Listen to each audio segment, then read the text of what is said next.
Amigas, amigos de toda la República Argentina, muchísimas gracias por estar con nosotros.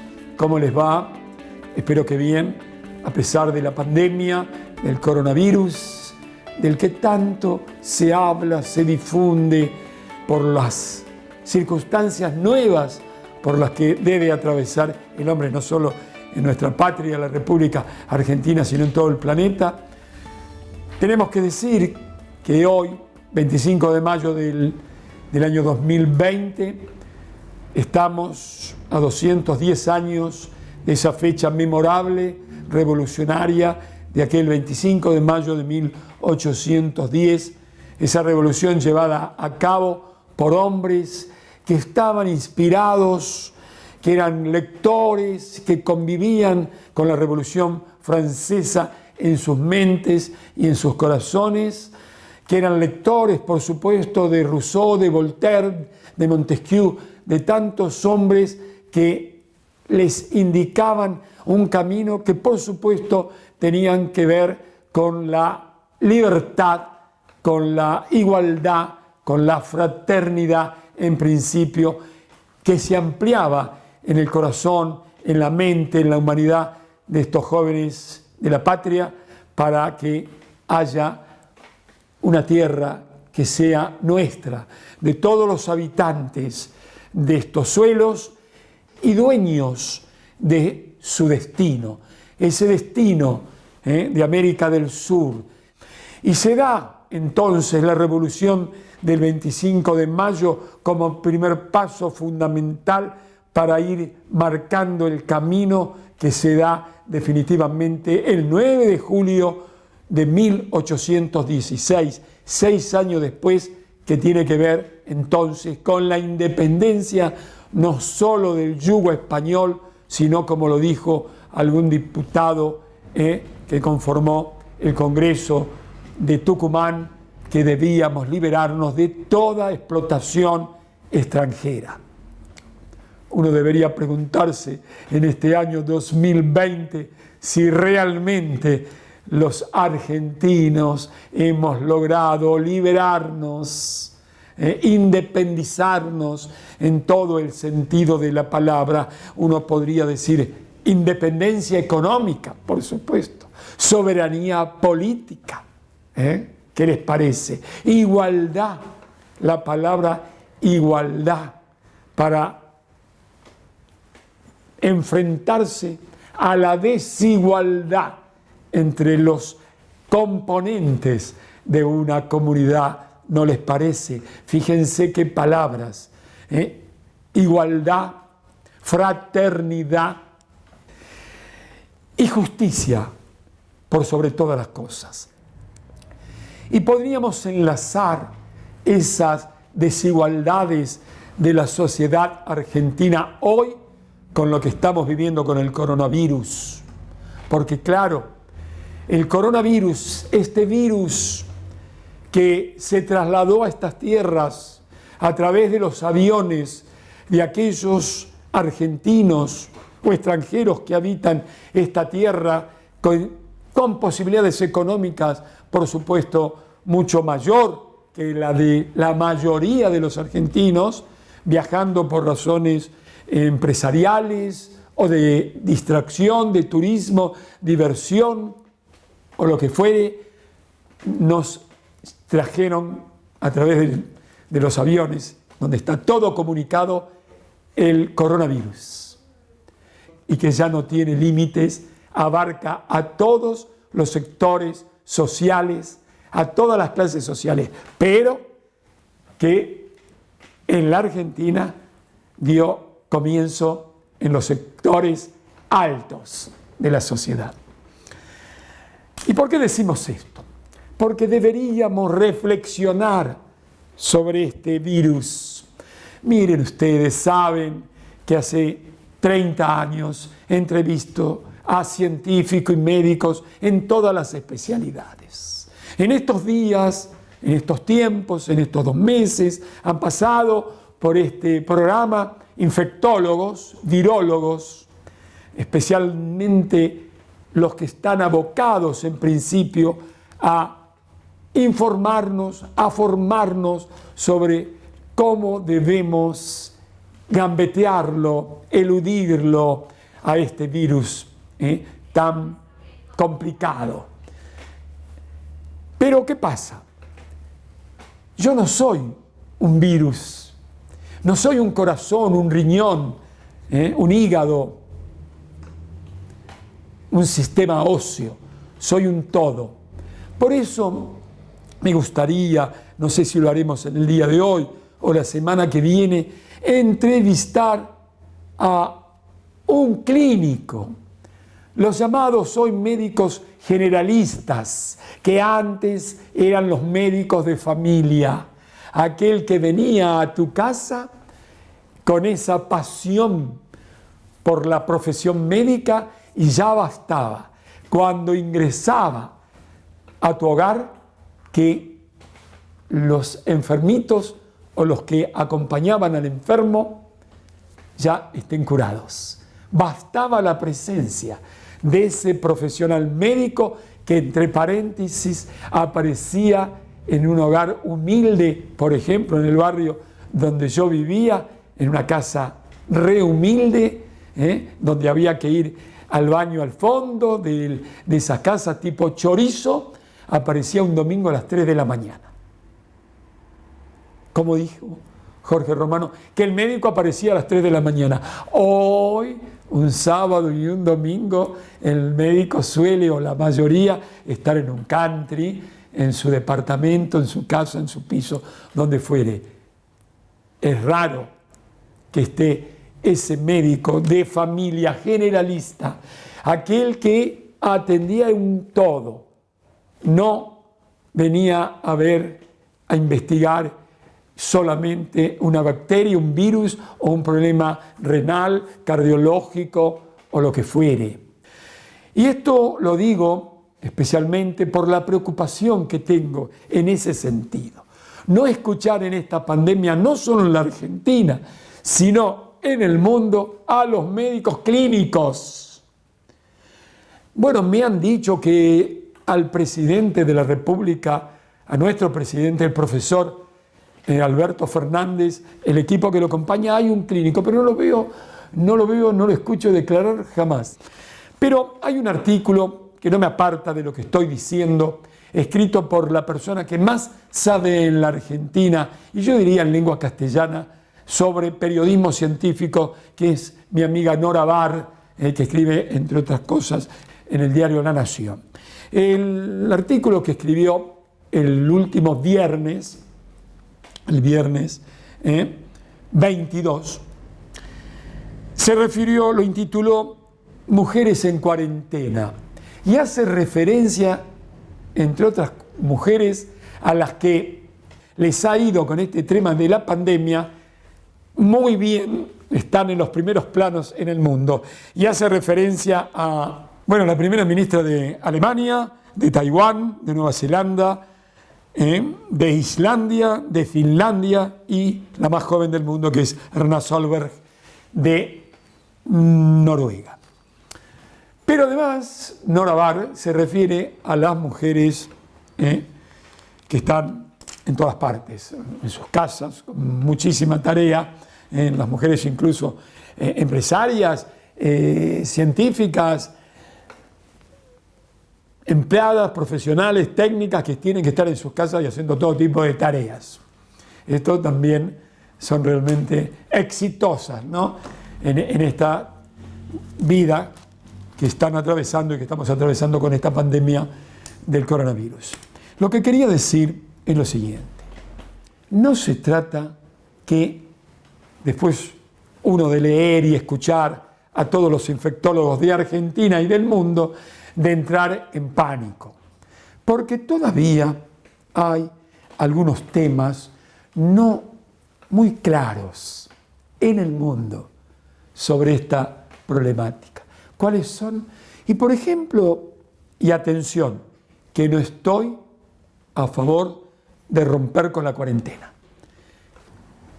Hablando con cardiólogos, informándome sobre cuánta gente muere por problemas cardiovasculares en la Argentina. Bueno, en la Argentina mueren más de 100.000 personas por año por enfermedades cardiovasculares. ¿Qué me dice usted? Y ni que hablar del cáncer y de todo tipo de enfermedades. Lamentablemente, por el miedo al virus, al coronavirus, hay gente en nuestro país y en el mundo que ha dejado de asistir al cardiólogo, al ginecólogo, al especialista en cáncer. Y entonces se está muriendo prematuramente de otras enfermedades. Esto también hay que decirlo. Esta pandemia produjo un descalabro en la economía internacional. Los países desarrollados que tenían una economía muy favorable, con un crecimiento de su PBI enorme, altísimo, por ejemplo, Estados Unidos. Y Estados Unidos tiene una economía similar, dicen los especialistas, o inferior a la de 1930. 40 millones de estadounidenses se quedaron sin trabajo. Y cuando se quedan sin trabajo, se quedan, como bien creo que lo saben muchos, se quedan sin salud, sin atención a la salud.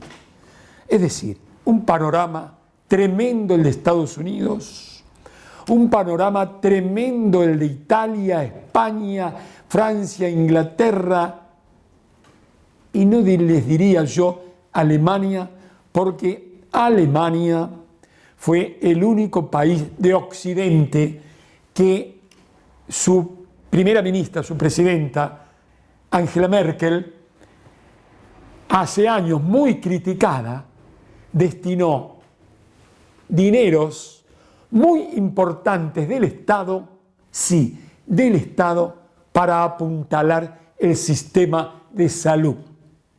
Lo que hizo, entre otras cosas, que la pandemia, que el coronavirus no haya afectado a Alemania, su economía, como lo hizo con todos los países que no estaban preparados. ¿Se entiende esto? A tal punto que Alemania ha dispuesto a ayudar incluso económicamente a algunos países de Europa, en dinero. Fíjense ustedes, un país preparado en la igualdad, fíjense esta palabra hoy 25 de mayo, igualdad, fraternidad y justicia para todos. El Estado apuntalando la salud para todos los componentes de su país. Eso hizo Alemania. No estoy ni voy a hablar de Asia porque están otra cultura, están adelantados y bueno, no digo nada nuevo cuando son los países que van a imperar, escuchen bien y grábenlo, en todo el sentido de la palabra en la humanidad. Asia. Pero bueno, nosotros los occidentales, ni hablar, los latinoamericanos, las circunstancias son difíciles. Claro, en la República Argentina asume un nuevo gobierno, el que dirige el profesor Alberto Fernández, con la mayor deuda de la historia argentina, con un país realmente arruinado desde todo punto de vista, como lo admitió el Fondo Monetario Internacional ahora, que Argentina no está en condiciones, dijo, de asumir una deuda impagable. Y bueno, empieza a gobernar por decisión del pueblo argentino el profesor Alberto Fernández y se produce esta pandemia. Sobre llovido mojado. Destruidos económicamente y encima se nos viene el coronavirus. Sin embargo, de alguna manera con la comprensión, fíjense ustedes, lo que me atrevo a decir del Fondo Monetario Internacional y de los, entre comillas, acreedores, no se piensa tanto en la deuda, no se piensa tanto en la economía, sino se ha pensado con el aval del gobierno y de la oposición. Se tomaron medidas muy severas como la cuarentena. ¿Qué produjo esto? Un mayor descalabro en una economía totalmente fundida en la Argentina y se privilegió la salud. ¿Salió bien? Según el mundo, editoriales del mundo, no solamente los argentinos, hasta ahora muy, pero muy bien. Ahora bien, ¿cuál es la situación actual desde este modesto punto de vista de este periodista? Quiero suponer, y creo no equivocarme, que a partir del 8 de junio, Argentina va a flexibilizar muchísimo más para que las industrias, las empresas y los comercios empiecen a ir acompañando una reactivación que no se venía dando porque estaba fundido el país en octubre del 2019, pero una reactivación de la economía, que seguramente,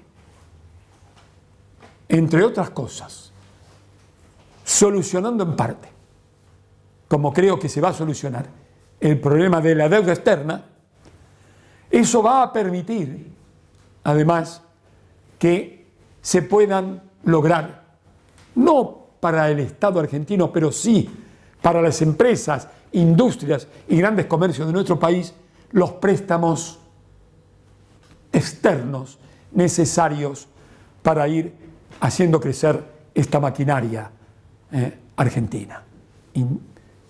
Comercio, empresa, industria. Un canto a la esperanza. Pero se trata también de no crear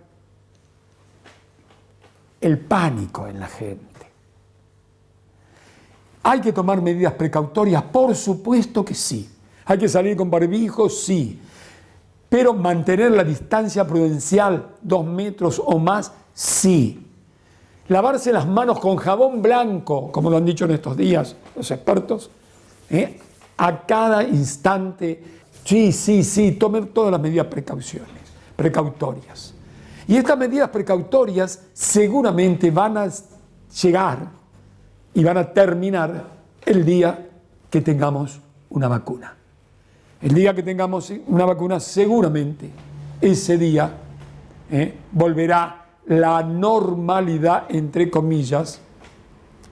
Digo entre comillas porque, fíjense ustedes, tuvimos que sufrir una pandemia, tenemos que sufrir una pandemia para encontrarnos con un planeta mucho menos contaminado.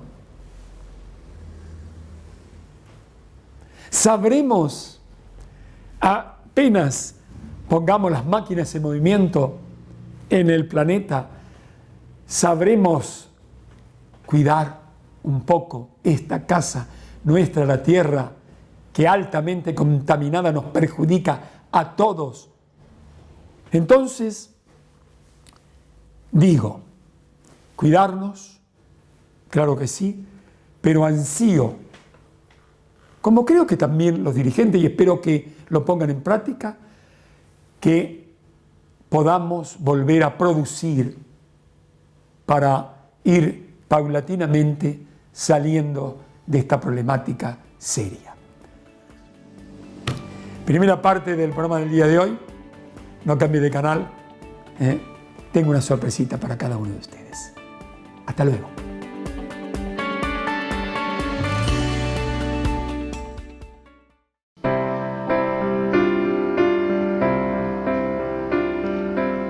Lo mejor de estar en tu casa es sentirnos parte de tu familia.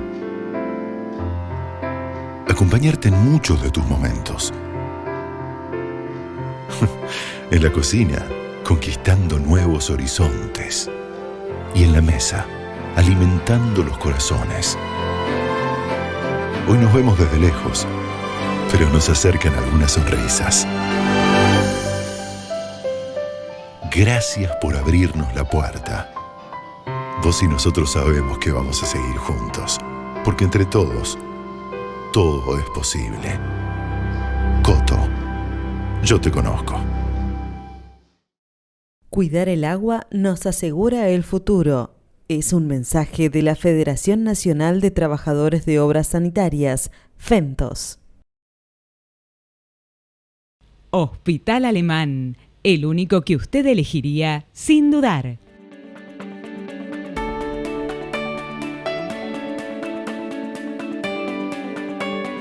Bueno, Jorge, antes que nada, un saludo. Nos conocemos hace ya mucho tiempo y yo siempre destaco la tarea que tú realizas en la televisión.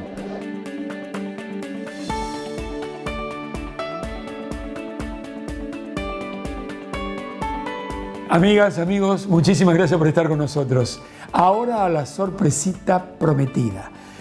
Ya que hemos destacado, Nora Bar ha destacado en un artículo el día viernes en La Nación a 6 mujeres que dirigen países que son exitosas en esta lucha contra esta epidemia del coronavirus. Hoy, con inmensa alegría, les presento a una mujer argentina, a una física argentina notable, reestudiosa, muy humilde. Se trata de Karin Hallberg, que a todos los títulos que tiene la acaban de incorporar a las academias de ciencias de América Latina. Felicitaciones, Karin, de todo corazón. Les presento entonces, allá vamos, Karin Hallberg.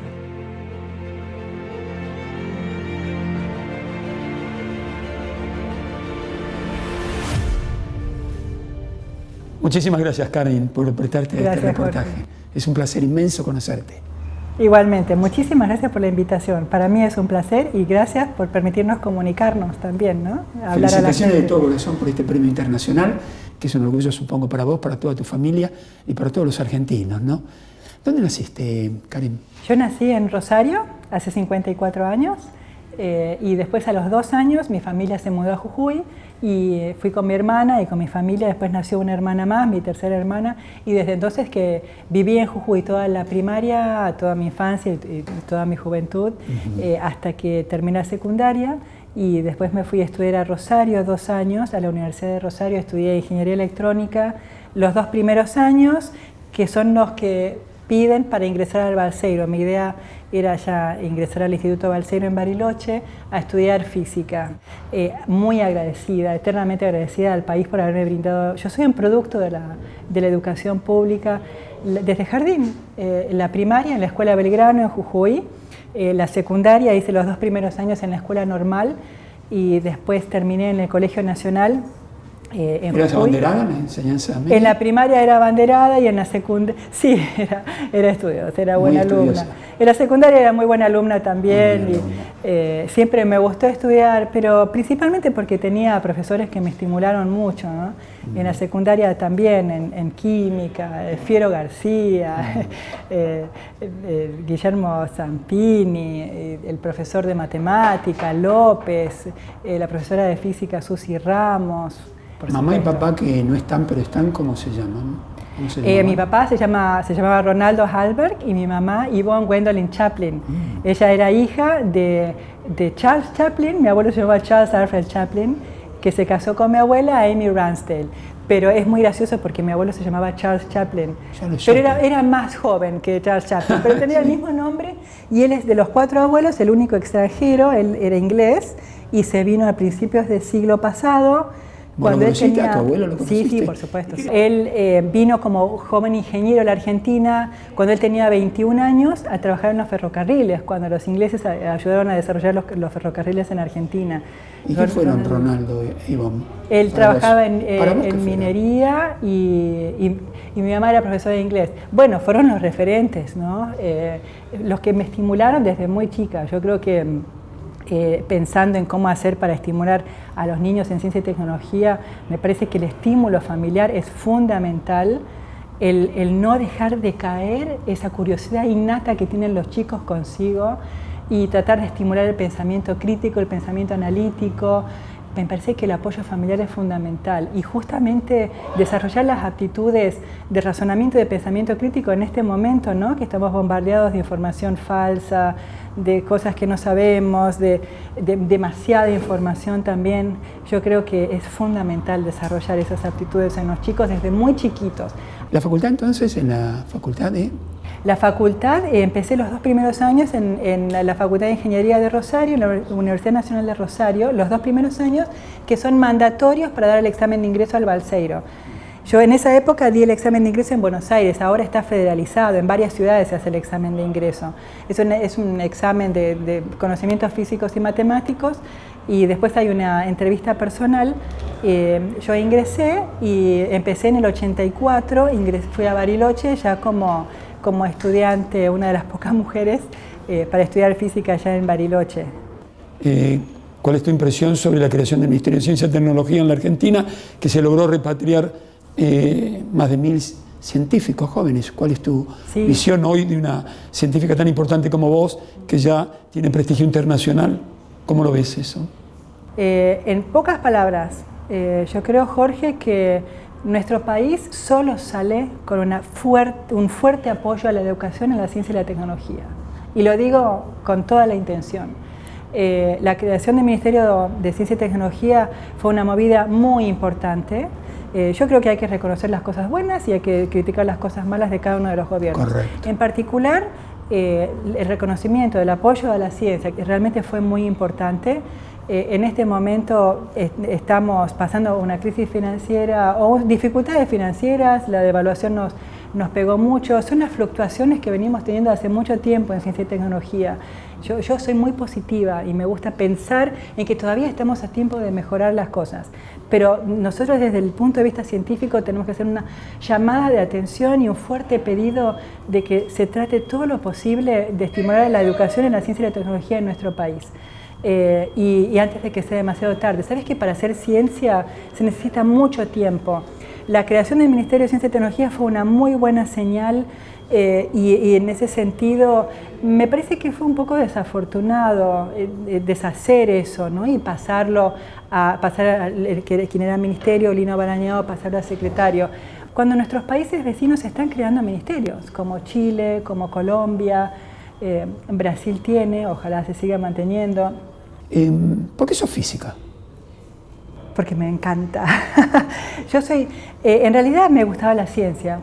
Yo era muy curiosa desde muy chiquita y bueno, con este club de ciencias que te contaba, pero después... ¿Club de ciencias a los 10 años? Sí, porque era divertido. No sé de dónde salió. Yo creo que realmente fue mucho estímulo de la familia, es fundamental eso. Después, cuando estaba en la secundaria, tuvimos estos buenos profesores y siempre me gustaba la ciencia, me gustaba la genética, me gustaba las ingenierías, me gustaba la física, me gustaban mucho las matemáticas. Entonces cuando yo entiendo a los jóvenes ahora, ¿no? De más o menos saben a dónde quieren ir, pero no saben qué carrera. Entonces, lo que yo baso en mi experiencia para decir a los jóvenes qué estudiar, por ejemplo, mis propios hijos cuando me preguntaron, digo, estudiar lo que más les guste. Estudien lo que más les guste, porque para hacer algo bien lo tienen que ponerle mucha energía, mucha pasión y mucha dedicación. Y más vale que le guste, porque si no lo van a poder hacer. Si ustedes especulan con la salida laboral o tienen que hacer realmente lo que les apasiona. Y en mi caso me apasionaba hacer ciencias. Y bueno, me volqué por la física. En algún momento también pensé en ingeniería nuclear, me gustaba, digamos, las ingenierías también. La física es una cosa súper apasionante, por eso soy física, porque me gusta también estar en la frontera del conocimiento, me gusta aportar al conocimiento y me gusta vencer barreras culturales. Para mí es un desafío, me gusta pensar también, ¿no? Imaginarme cosas, y la física es muy creativa. Estaba tomando algunas de las cosas que has dicho en este diálogo sobre ir a la búsqueda, no lo dijiste así, pero yo lo interpreto y mucha gente también, de la felicidad de tus hijos, diciéndoles estudien lo que les gusta, sean felices, sea cual fuere el resultado final de esa búsqueda. Interpreto que esto es el sentido de la vida, ¿no, Karen? Por supuesto, porque para ser pleno, para desarrollarse, Uno tiene que hacer lo que uno más siente, donde uno puede poner toda la energía. Es la única forma de desarrollarse. Y si eso pasa, seguramente les va a ir bien. Es una garantía, porque realmente uno le pone la inteligencia emocional en lo que uno está haciendo. Es la única forma. Yo creo que lo interpretaste muy bien, Jorge. O sea, ¿Qué la dice? Felicidad, ¿no? Dice la felicidad, eso es lo que has dicho. Exactamente. Porque le dijiste, hagan lo que les guste, lo que realmente les va a gustar. Bueno, supongo que tienen el ejemplo, los jóvenes, ¿y tus hijos qué se llaman? Mi hijo mayor, Kevin, tiene 30 años. Kevin. Él estudió Ciencias de la Computación. Y mi hija, tengo 2 hijos, mi hija se llama Tania, tiene 26 años y es médica, estudió en la UBA y ahora está haciendo la residencia de ginecología y obstetricia, está en el hospital regional en Bariloche. Yo estoy feliz cuando los veo felices a ellos y yo veo que ellos han elegido la carrera que les gusta, lo están haciendo con mucha pasión, mi hijo más científico, mi hija más de servicio social y eso me hace feliz a mí también. ¿Y tu compañero físico? ¿Qué siente de este Mi marido premio? es físico. Físico, es físico. ¿Tu marido qué se llama? Mi marido se llama Ingo Alecote. Él es físico, éramos compañeros en el Balseiro y nos recibimos juntos. Siguió por un área un poquito diferente, él siguió con altas energías y partículas elementales y yo estudié más ciencia, la física cuántica de los materiales, pero nos doctoramos casi al mismo tiempo, o sea que tuvimos una carrera bastante afín entre los dos. Y después nos fuimos a Alemania con ya los 2 chicos muy chiquitos, yo con un puesto postdoctoral a un instituto Max Planck y él también a trabajar como manager en ciencia. Fuimos a 2 institutos Max Planck, uno en Stuttgart y uno en Dresden, que eran estamos hablando del 94, cuando se había unido las 2 Alemanias. Eran 4 años después de la reunificación alemana y ahí el Max Planck estaba creando institutos nuevos en la parte oriental y nosotros fuimos a uno de esos institutos nuevos y de hecho yo fui la primera a dar un seminario en el instituto nuevo en Dresden, una ciudad que fue devastada por un bombardeo en el 45 al terminar la Segunda Guerra Mundial. Todavía cuando nosotros llegamos había vestigios de ese bombardeo que te ponían la piel de gallina, ¿no? Cómo resurgió después toda la sociedad. ¿Estás orgullosa de ser una científica del Balseiro? Sí, a mí yo siento mucho por esa institución, por los profesores, por el espíritu de trabajo. Hay una educación que es muy personalizada. Ahora como profesora en el instituto vuelco en mis estudiantes lo que volcaron en mí los profesores que tuve, que es educación personalizada, un seguimiento, la educación del máximo nivel y además mantenerlos también totalmente actualizados. Para ser profesor en el Balseiro uno tiene que ser investigador en actividad, porque es la única forma de transmitirle los últimos conocimientos en cada una de las materias, ¿no? Yo aprendí física de enseñarlo, porque cuando uno estudia, más o menos tiene una primera idea, diríamos en física la primera aproximación, pero cuando uno tiene que enseñar, ahí es donde realmente uno tiene que producir el conocimiento, tiene que enseñarlo, tiene que transmitirlo, y ahí es donde realmente uno lo estudia y lo tiene que entender en profundidad para poder enseñarlo, ¿no? La física cuántica se expande. Estás hablando de ondas. Claro, de ondas, claro. Bueno, esa aclaración. Está bien, tenés la una muy buena idea ya de lo que es la física bueno, cuántica. fue saliendo pensando en todas las disciplinas que abarca, en los misterios todavía. Una palabra misterio, seguramente un físico, no sé si le gusta tanto. Está muy bien esa palabra, hay muchos misterios. Hay muchos misterios. El conocimiento, a medida que el conocimiento nos da más dudas que certezas. ¿Por qué? Porque cada vez que avanzamos un pasito, se nos abren 10 preguntas. Es como un poco raro, ¿no? Es decir, me encanta avanzar en el conocimiento, pero en realidad somos un poco masoquistas porque estamos generando más dudas. Pero eso es fascinante, porque uno dice, cuanto más sé, menos sé. Esa es la frontera del conocimiento. Solo sé que no sé nada. Y la física cuántica no es una física nueva, ¿no? Son leyes de la naturaleza responde a esas leyes, que por lo menos discusiones científicas, al principio, pero estamos hablando de hace 100 años, o sea, claro.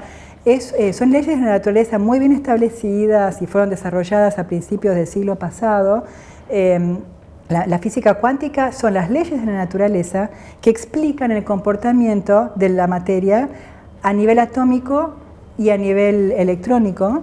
Entonces, eso es lo que nosotros usamos tenemos que usar esas leyes para describir los materiales. Nosotros no podemos apelar al electromagnetismo clásico o a la física newtoniana. No sé si te recordás, pero fuerza igual a masa por aceleración, las leyes de la cinemática, las leyes de la dinámica.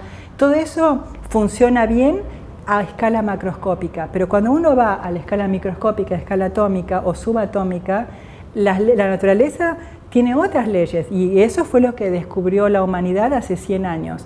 Esas son las leyes de la mecánica cuántica. Pero la mecánica cuántica se restringe a eso, ¿no? Hay muchas cosas que se llaman cuántica ahora, y hay que tener cuidado porque hay cosas que realmente no es la física cuántica que estudiamos nosotros, se referirán a otras cosas. ¿Creías, seguramente que sí, que lo que estabas haciendo iba a tener el reconocimiento de la UNESCO? ¿En qué consiste? ¿Qué es lo que vieron el jurado de la UNESCO para otorgarte el premio a vos en esta especialidad?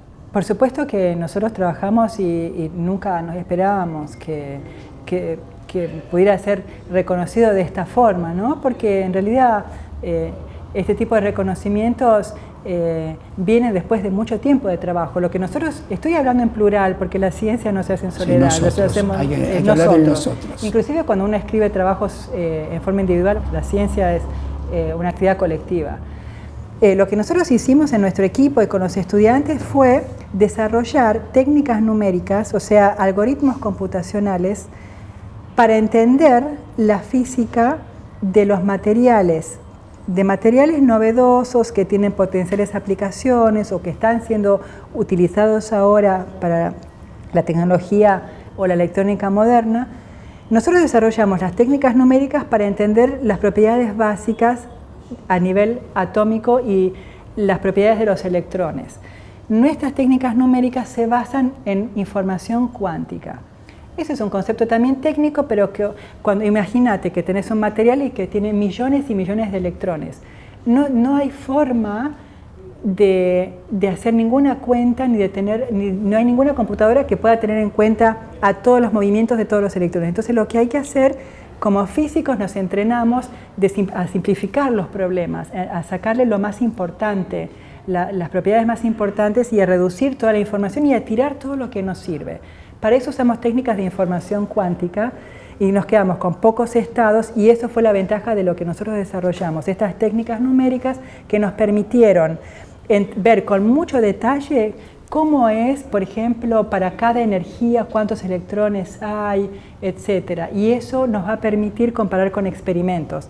De hecho, en uno de los trabajos recientes, nosotros encontramos imagínate una curva, un pico muy establecido y muy bien determinado, y que pensando y pensando nos dimos cuenta que habíamos encontrado una cuasipartícula nueva. Lo llamamos cuasipartícula porque es como una combinación de los electrones que se juntan y se mueven todos juntos como si fuese una partícula nueva, una partícula compleja que llamamos cuasipartícula excitónica, que puede llegar a explicar, ¿qué sabes? La superconductividad o propiedades magnéticas o el orden que se ve en esos materiales, o física, lo llamamos física emergente. ¿Por qué emergente? Porque es física nueva que vos no te imaginas, que se puede resumir en que el todo es más que la suma de las partes. Vos juntás los átomos y de repente aparecen propiedades físicas novedosas que no te esperabas. Y eso es lo que nuestros métodos numéricos de precisión nos permitió observar. ¿Cómo ves la participación de la mujer, no solamente la mujer argentina, sino la mujer a nivel internacional en ciencia? ¿Está ocupando el espacio o todos los espacios que debiera? Buenísima la pregunta, porque es una de las preocupaciones, ¿no? Está cambiando un poco, está mejorando un poco, diría yo, pero todavía estamos lejos de llegar a lo que yo creo que debería ser un equilibrio de género en la ciencia y la tecnología. Después de todo, la ciencia es una actividad humana, ¿no? Para mí es la actividad cognitiva por excelencia que hace la humanidad. Y yo no veo ninguna razón por la que no deba haber un balance de género en la ciencia y la tecnología. Ahora bien, ¿cuál es la situación? Yo hace muchos años que estoy en el tema de la mujer en la ciencia y a nivel regional, a nivel mundial, es bastante complejo explicar todo, pero yo podría decir que en Argentina no estamos tan mal, pero tampoco estamos bien. Si vos mirás en el CONICET, incluyendo las ciencias sociales, más o menos hay una paridad de género, hay un poquito más de mujeres. Pero si mirás el extremo de las ciencias de la computación, matemática, ingeniería, física, química, hay menos de un 30% de estudiantes mujeres. Es poco todavía, está mejorando. Ese número baja a medida que uno va avanzando en la carrera científica hasta llegar a ser muy bajo en los niveles más altos.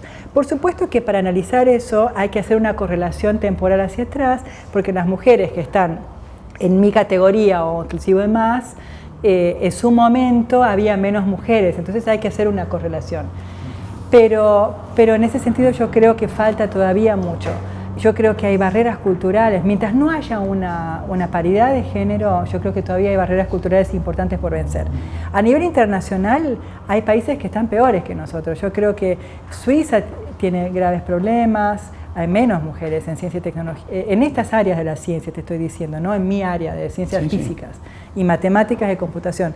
Japón, yo he viajado mucho a Japón y la situación es aún peor en Japón. Después están los países menos desarrollados en ciencia y tecnología, como los países africanos, por ejemplo, algunos países africanos, inclusive que no tienen ni siquiera desarrollo científico y tecnológico, pero donde lo hay, la verdad que la situación de la mujer, especialmente la mujer experimental, es bastante mala. Aunque tengo que decir que hace unos meses viajé a Trieste, que hay un centro internacional de física teórica muy interesante para desarrollar la física en el mundo en desarrollo, creada por un premio Nobel, Abdus Salam, y esa institución me encontré con una tunecina, con 2 tunecinas estudiantes, y les pregunté cuál era la situación en Túnez, y me mandaron todos los números, y en Túnez hay más físicas que físicos jóvenes, ¿no? Y no sé cómo es la situación más avanzada en la carrera. Y le pregunté por qué, y me dice, porque son peor pagadas. Entonces, es una cuestión que también tiene que ver con barreras culturales. Si bien yo me puse contenta, porque había más física, pero responde a otro patrón que es el patrón económico. Entonces, cada país tiene su realidad. Así que yo creo que todavía tenemos mucho por hacer. Yo creo que este premio L'Oréal UNESCO a nivel internacional creo que es una de las acciones más importantes para promover la visibilidad y para promover a la mujer en la ciencia. Y yo creo que es fundamental por la visibilidad que da los modelos de rol y por darnos la posibilidad también de explicar lo que hacemos, de motivar a las mujeres, especialmente a las mujeres más jóvenes. Yo quiero motivar a jóvenes, chicas y chicos, porque el país necesita de ambos, pero en esta oportunidad el mensaje es para las mujeres. La física o estas ciencias matemáticas son apasionantes, son creativos, no son ciencias duras, estancas. Yo tengo que hacer volar mi imaginación, tener pensamiento lateral, pensar a ver cómo puedo explicar esto que estoy mirando. Es súper creativo. Por supuesto que después tenés que cotejar con el experimento porque estamos estudiando ciencias naturales, ¿no? Y queremos explicar el mundo que nos rodea. ¿Cómo está la Argentina en relación, sabiendo la problemática que tenemos? Por ejemplo, en tu especialidad en relación al mundo. En cuanto a nivel de investigación, estamos muy bien. Nos falta todavía para estar en los niveles más altos de excelencia, pero estamos muy bien. La Argentina, en mi especialidad y en las ciencias biológicas también, en las ciencias físicas, ciencias de la atmósfera, astronomía, computación, tenemos muchos jóvenes muy buenos en desarrollando software, en matemática, en química, ciencia de los materiales. Estamos muy bien.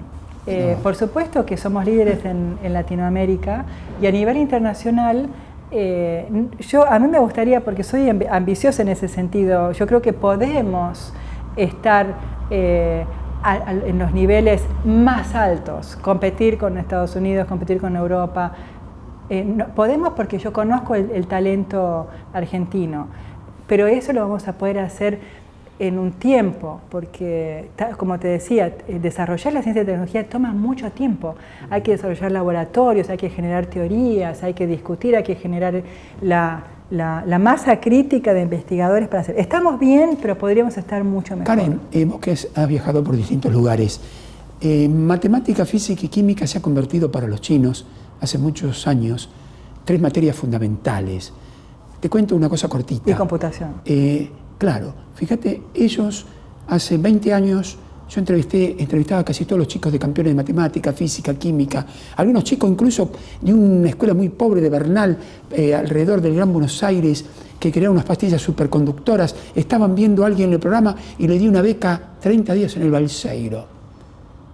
Esto ocurrió hace más de 20 años. Entonces todos esos chicos, campeones de matemática, de física, de química, que participaban en competencias internacionales, en un momento determinado, hace más de 20 años, yo les pregunto por qué no se publicaba nada, les digo, chicos, los ganadores en matemática, en física, son estadounidenses, japoneses, alemanes, japoneses. No, Jorge, hace más de 20 años. Chinos, rusos e indios. Sí, en ese momento trabajando en el exterior, fuera de sus países, pero ahora volviendo a sus países. Si vos vas a Estados Unidos, a Europa, pero principalmente en Estados Unidos, hay muchos jóvenes de esas nacionalidades, rusos, chinos e indios, y son excelentes. Pero ahora esos países están tratando de llevarlos, y entonces están desarrollando mucho. En China, por ejemplo, hay muchísima gente y hay muchísimos jóvenes haciendo estas ciencias, y muchos han vuelto a China con programas nuevos, con institutos nuevos. Vos vas a cualquier laboratorio de Estados Unidos o inclusive las compañías grandes o en Silicon Valley, vos ves, es muy internacional en ese sentido. Está lleno de chicos de India y de China principalmente. Rusos por ahí no tanto. Pero como te decía, solo vamos a salir cuando haya realmente un apoyo importante a la ciencia y la tecnología.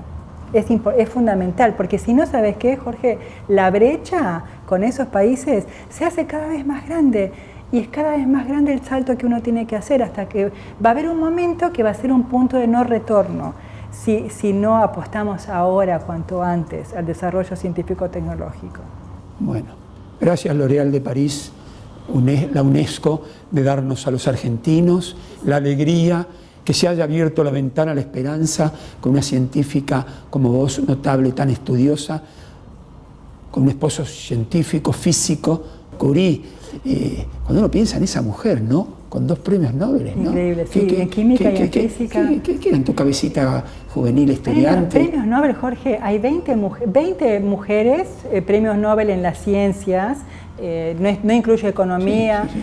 De 570 y pico de premios de hombres. O sea, hay algo raro ahí también. Eso tiene que revertirse, porque eso hay algo que no es lógico, ¿no? ¿Y qué viene para vos ahora, para tu gente, para tu laboratorio? ¿Cuáles son tus sueños, tus proyectos después de este estímulo que te da tu profesión y la vida?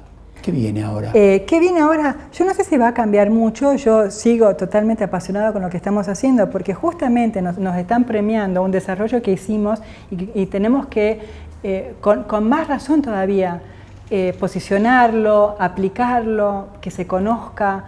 Y yo creo, en ese sentido, yo quiero trabajar mucho, quiero tener más estudiantes que también nos acompañen.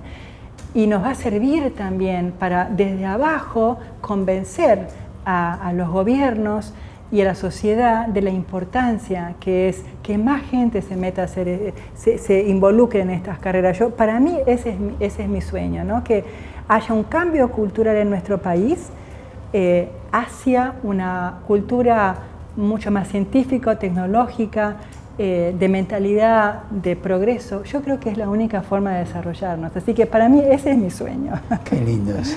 Una científica que sonríe constantemente, tan bonita, tan elegante. Y tú me has dicho fuera de cámara, ¿tu marido practica deportes como vos? Sí, nos encanta. ¿Y los 2 se bañan en el lago? Nos encanta, me encanta bañarme en el lago. El frío del lago me encanta. Ahora en el verano, en el invierno es un poco duro y ahí usamos traje de neopren. Pero ahora en el verano... ¿Van los 2? Vamos al Nahuel Huapi o al lago Moreno y nadamos, sí, 40 minutos. no sabes cómo te energiza, Jorge. ¿Qué edad tiene es hermoso. Igual que yo. Sin ningún empacho de mujer. Yo tengo 54 años y mi esposo es 4 días más joven. Así que en casa mando yo. A él le gusta mucho andar en kayak, pero bueno, ¿sabes qué? Viviendo en Bariloche no podés no hacer deporte al aire libre, que nos gusta muchísimo. A mí me gusta mucho el tenis, siempre jugué a nivel competitivo. No, él no tanto. Yo jugaba mucho a nivel competitivo, jugué nacionales también. Para mí el deporte fue fundamental para mi desarrollo, para mis actitudes. Así como yo te hablaba de una actitud científica, hay una actitud de deporte, ¿no? El deporte te da autoestima, te da constancia, te da paciencia, te da empuje, te da sentimiento de competencia sana. Para mí es fundamental hacer deporte, me encanta. Vamos a brindar, mira, con agua, un elemento vital, algo tan importante, el agua. ¿Por qué querés brindar? ¿Por qué brindás vos generalmente, si es que brindas? ¿Por la vida? Por la vida, Karin. Jorge, muchísimas gracias por la invitación. Un gran gusto. Felicitaciones. Gracias. Me gusta brindar con agua.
Feliz Día de la Patria, amigos, amigas de toda la República Argentina.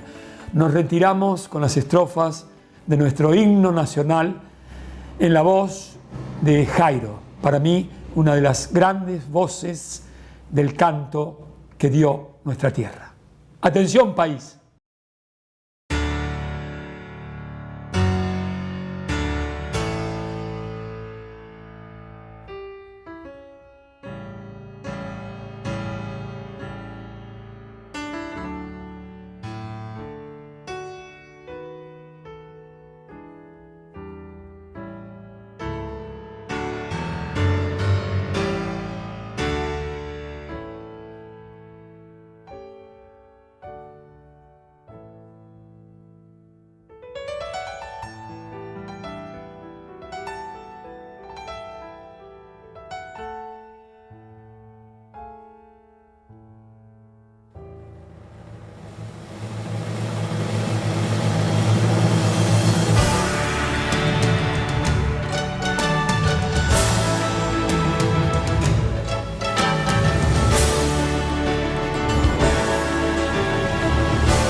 Del sur y los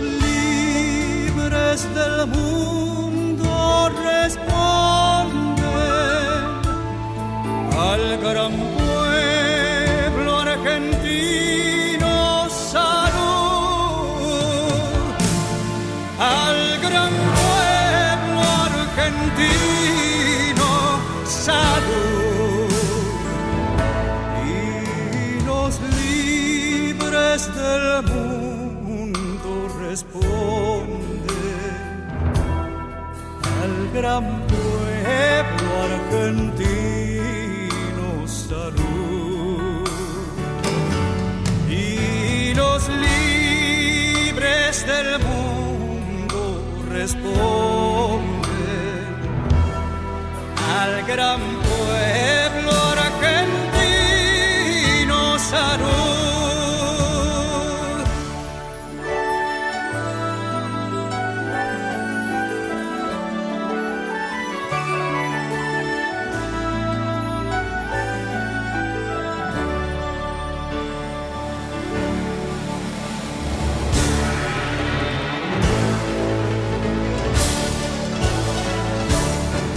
Sean eternos los laureles que supimos conseguir, que supimos conseguir,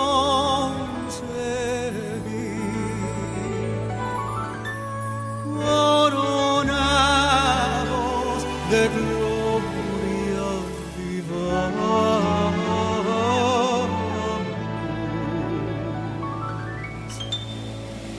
Oh,